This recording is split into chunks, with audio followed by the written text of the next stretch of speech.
Hey guys, Professor Bill, Comic Book University, and I'm reading Thunderbolts, issue number 11. Now, this is a really sad comic because it's basically Kobik sending Bucky back in time, but with all of his present memories. So it's basically a Back to the Future without all the uranium. So he gets there and everything seems so familiar. It feels so right. And then he realizes that it's not quite all the same. A couple little things are mentioned once in a while, a little mission here, a statement there, where he starts to wonder, wait, what exactly is going on? And then, of course, honestly, I was waiting for this the entire time, and I would have been very upset if they didn't do it, and they handled it well. The part where he mentions that everything doesn't feel the same, and he mentions at one point, I'm out here in the field all by myself, and I don't have any GPS, I don't have any night vision, because, those things don't exist back in World War II.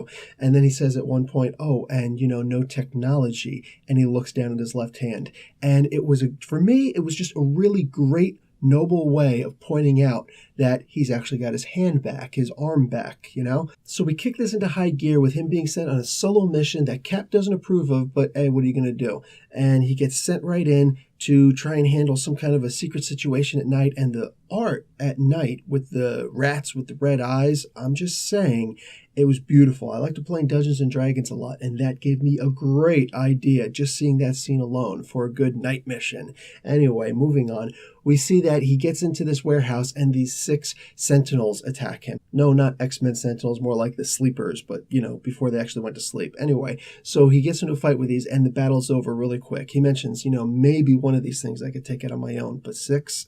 So he's trying to retreat, and he just doesn't have the chance. They're too fast. They grab him, they hit him, they knock him out. He wakes up on a rocket.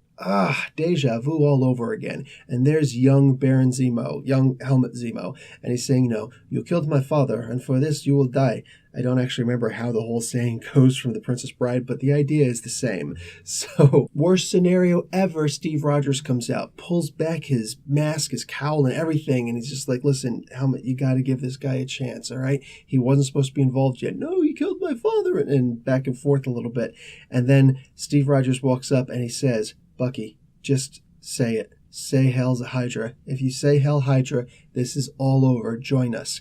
And it was kind of a rushed scene. I get it. But honestly, I can forgive this one. Because when he refuses, he says no, he gets sent off and he blows up into the troops. And, wow, big twofer for the Hydra side. Well, yeah, so Bucky's whole world just shattered right there, So he says to Kubik, what did you do? Did you make Steve Rogers evil? And she's like, yeah, so, oh crap, everything's just been unveiled. Everything.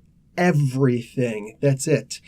And he says, how could you do this? I protected you. And she reveals it like, oh man, but the Red Skull, Mr. Schmidt, he said to keep it a secret. I let you in because you're such a good person. So I wanted you in our secret club. And wow, like this is such kid stuff that it's insane. It makes me really feel bad for like everybody involved in the situation. Guys, the reason why I'm bringing in the Thunderbolts into my reviews, because this is just, it's too much to not bring in with Secret Empire coming in.